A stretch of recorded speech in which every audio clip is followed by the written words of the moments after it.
Hello friends, welcome to my YouTube channel study with Priya. आज हम अपने इस वीडियो में तत्सम तद्भव शब्दों की प्रैक्टिस सेट नंबर 4 को हल करेंगे। ARO 2023 का जो एग्ज़ाम है उसकी एग्ज़ाम डेट भी आ गई है, 11 फरवरी को है। तो चलिए शुरू करते हैं। हमारा पहला क्वेश्चन है, पोखर का तत्सम रूप है। पोखर का होता है पुष्कर।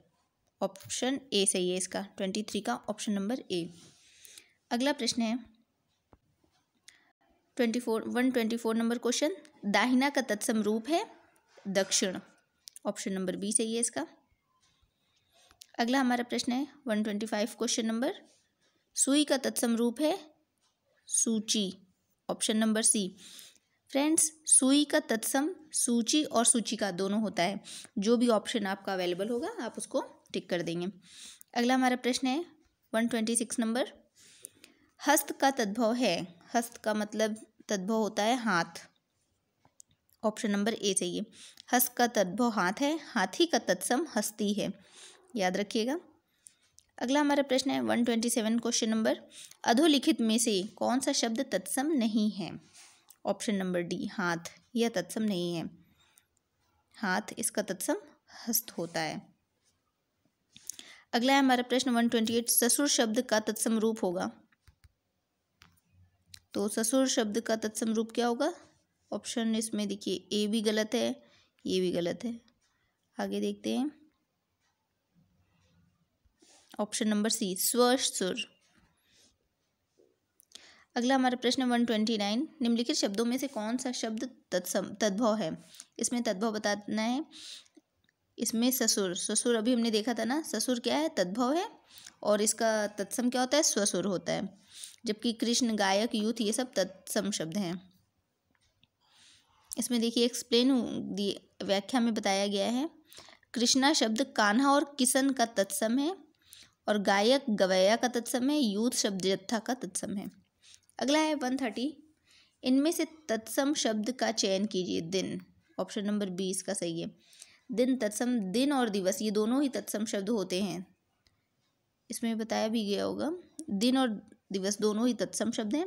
जबकि कान कर्ण का तद्भव रूप है, बाहर बाह्य का तद्भव रूप है, जमुना यमुना का तद्भव रूप है। अगला फ्रेंड्स है 131, ईख तद्भव शब्द का तत्सम रूप कौन सा है। ईख का तत्सम हमें बताना है, तो इक्षु है। ऑप्शन नंबर सी सही है।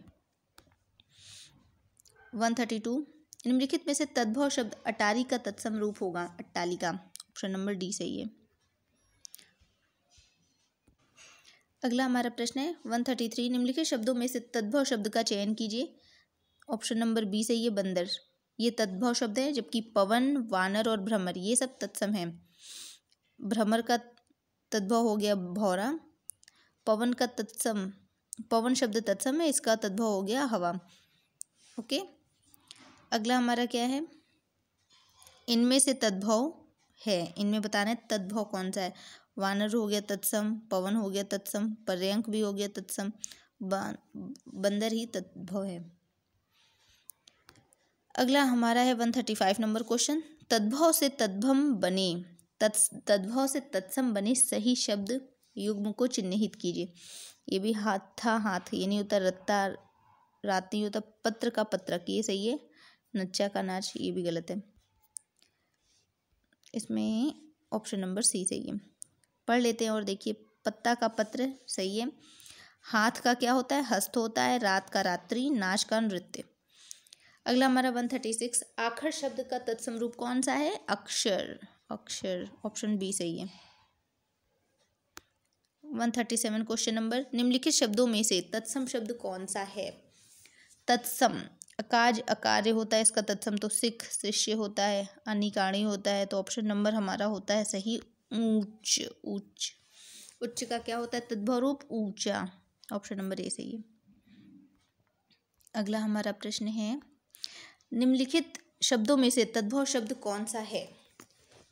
तद्भव हमें बताना है। खटवा भी तत्सम है, घड़ा, घड़ा घट, डी ऑप्शन सही है इसका। घड़ा तद्भव है, इसका तत्सम घट होता है। जबकि दक्षिण का दाहिना, खटवा, खाट, खरजुर, खजूर। ये इसका तत्सम हो गया, तद्भव हो गया। अगला है 139 नंबर, तद्भव से तत्सम बने सही शब्द युग्म को चिन्हित कीजिए। ऑप्शन नंबर डी, नाक का नसिका होता है, जबकि सब में इसमें देखिए वर्तनी की अशुद्धियाँ हैं, इसीलिए इसमें ऑप्शन नंबर डी सही है। नाक का क्या होगा? नासिका। नाक का क्या होगा? नासिका। कहाँ गया? ऊपर रह गया, डी ऑप्शन। अगला हमारा प्रश्न है 140 नंबर, ओष्ठ निम्नलिखित में से किसका तत्सम है? ओष्ठ ओठ का होता है, ऑप्शन नंबर सी सही है। अगला है 141, ओठ किस श्रेणी का शब्द है? ओठ तद्भव शब्द है। अगला हमारा प्रश्न है तत्सम से तद्भव रूप में सही शब्द युग्म की पहचान कीजिए। इसमें कश्चिक, ये भी गलत है, लक्ष्य होता है, छेद, ऑप्शन नंबर सी ही सही है, सर्प का सांप होता है। देखिए किंचित का कुछ होता है, लक्ष्य का लाख होता है, क्षेत्री का खेती होता है। अगला हमारा प्रश्न है 143, धरती शब्द का तत्सम होगा धरित्री, ऑप्शन नंबर सी सही है। अगला डंडा शब्द का तत्सम क्या होगा? दंड होगा। अगला हमारा प्रश्न है 45 नंबर, पत्थर शब्द का तत्सम क्या है? पत्थर का होगा प्रस्तर, ऑप्शन नंबर बी सही है इसका। अगला हमारा है, देखिए इसमें पत्थर का हमने अभी देखा, क्या पत्थर का प्रस्तर था। पाहन लिखा है ना, पाहन तद्भव शब्द है, इसका तत्सम होता है पाषाण। इसमें जो इसकी व्याख्या रहती है बहुत ही महत्वपूर्ण रहती है, इसे भी देखते चलना चाहिए। अगर मैंने आपको नहीं बताया, आप वीडियो पॉज करके आप पढ़ लिया कीजिए उसको, क्योंकि कभी कभी इसमें से भी आ जाता है प्रश्न। 146 नंबर, महुआ शब्द का तत्सम होगा मधुक, ऑप्शन नंबर बी। और इसमें मैं तो इसलिए बता ले रही हूँ क्योंकि मैंने इसको पढ़ा देखा है, इसीलिए मुझे इसके आंसर भी पता है।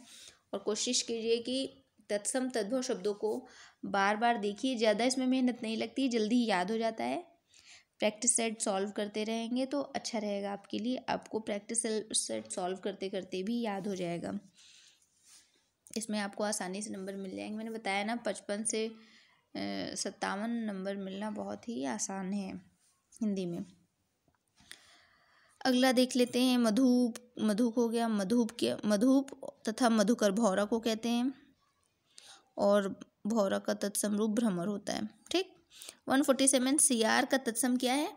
श्रृंगाल, ऑप्शन नंबर डी इसका सही है 147 का। अगला प्रश्न है, लंगोट का तत्सम क्या होता है? लिंगोट गलत है, ये भी गलत है। आगे देखते हैं इसका क्या है। ऑप्शन नंबर सी सही है, लिंगपट बोलते हैं लंगोट को। अगला हमारा प्रश्न है, भतीजा का तत्सम शब्द निम्नलिखित में से कौन सा है? ऑप्शन नंबर बी, भातृजय। इसमें दिया हुआ है भतीजी का तत्सम रूप भातृजया होता है और भतीजा का भातृजय। अगला है हमारा, इनमें से कौन सौत का तत्सम रूप है? सौत का सपत्नी, ऑप्शन नंबर सी सही है। 150 151 नंबर क्वेश्चन, निम्नलिखित में से कौन सा शब्द तत्सम है? तत्सम सपत्नी, ये तत्सम है। अगला हमारा प्रश्न है, इनमें से कौन सा तद्भव रूप है? ज्येष्ठ का तद्भव रूप है जेठ, ऑप्शन नंबर डी। अगला है 153, निम्नलिखित शब्दों में से कौन सा तद्भव शब्द है? तत्भव, बहरा, ये तद्भव, ऑप्शन नंबर ए सही है। इसकी व्याख्या देख लेते हैं। बहरा का तत्सम बधिर होता है, जबकि वत्स बच्चा का तद्भव, इसका तद्भव बच्चा है। ताप का तत्सम शब्द है, इसका तद्भव ताव है। और गंभीर, इसका गहरा तद्भव होता है। अगला प्रश्न है 154, निम्नलिखित में से दिए गए शब्दों में से कौन सा तत्सम शब्द है? तत्सम जो संस्कृत से बने हुए होते हैं, तो यजमान, इसका क्या होता है? जजमान होता है। तद्भव देखिए जजमान है इसका। ठीक है, और भी देख लेते हैं। सपना का तत्सम स्वप्न, सयाना का तत्सम संज्ञान, इसी प्रकार ओस का तत्सम अवश्याय है। ओस का क्या है? अवश्याय। अगला हमारा प्रश्न है 155, निम्नलिखित में से धूम्र का तद्भव शब्द कौन सा है? धूम्र का होगा धुआं। क्या होगा? धुआं। ऑप्शन नंबर 20 का सही है। आगे देखते हैं हम लोग। जुआ, जुआ का क्या है? दूत। भौरा का भ्रमर, मक्खी का मक्षिका। अगला है निम्नलिखित में से कौन सा शब्द तत्सम नहीं है? इसमें तत्सम ए, अमी का क्या होता है? अमृत होता है। यही नहीं और सब तो तत्सम रूप है। मनुष्य, गमन, स्तंभ। मनुष्य का है मानस, स्तंभ खंभ खंभा, गमन का गौना। अगला है कोष्ठ का तद्भव शब्द। कोष्ठ का तद्भव शब्द होगा कमरा। ऑप्शन नंबर डी सही है। काठ का क्या होता है? काष्ठ। केवट का कैवर्त, कुछ का किंचित। अगला हमारा प्रश्न है पीठ का तत्सम शब्द कौन सा है? 158 में पीठ पृष्ठ। ऑप्शन नंबर सी सही है। अगला हमारा प्रश्न है, इसमें इसकी भी व्याख्या देख लेते हैं। पीठ का पृष्ठ हो गया। प्रतिवेश का पड़ोस तत्सम है प्रस्वेद। प्रस्वेद तत्सम शब्द है, इसका तद्भव पसीना होता है। पुष्कर तत्सम शब्द है, इसका तद्भव पोखर होता है। ओके। अगला देखते हैं निम्नलिखित शब्दों में से तत्सम शब्द कौन सा नहीं है? तत्सम शब्द कौन सा नहीं है यानी तद्भव है। तद्भव इसमें से कौन सा है? कार्य भी है, युक्ति भी है, ये सब तो तत्सम हो गए। चख, चख हो गया तद्भव। ऑप्शन नंबर सी सही। व्याख्या चख तद्भव शब्द है, इसका तत्सम चक्षु है। अगला है 160 नंबर, निम्नलिखित शब्दों में से तद्भव शब्द कौन सा है? तद्भव शब्द इसमें बताना है। Option number A विसरना। विसरना तद्भव शब्द है, जबकि इसका तत्सम विस्मृति है। उपानह, उपानह पनही इसका तद्भव है। गुंजा का घूंगची और गुंठन का घूंघट। अगला हमारा प्रश्न है 161, निम्नलिखित दिए गए शब्दों में से तत्सम शब्द कौन सा है? तत्सम शब्द इसमें बताना है षष्ठ। देखकर ही पता चल रहा है, डी नंबर सही है। षष्ठ तत्सम, इसका तद्भव छठा है, जबकि कुंज का तत्सम कुंजिका, नहना का तत्सम नखहरण और नहर का तत्सम ज्ञातिग्रह है। इसको याद कर लीजिएगा, इंपॉर्टेंट, इसमें अच्छे अच्छे दिए हुए हैं। अगला हमारा है स्कंध का तद्भव शब्द निम्नलिखित में से कौन सा है? स्कंध मतलब कंधा। ऑप्शन नंबर सी ये सही है।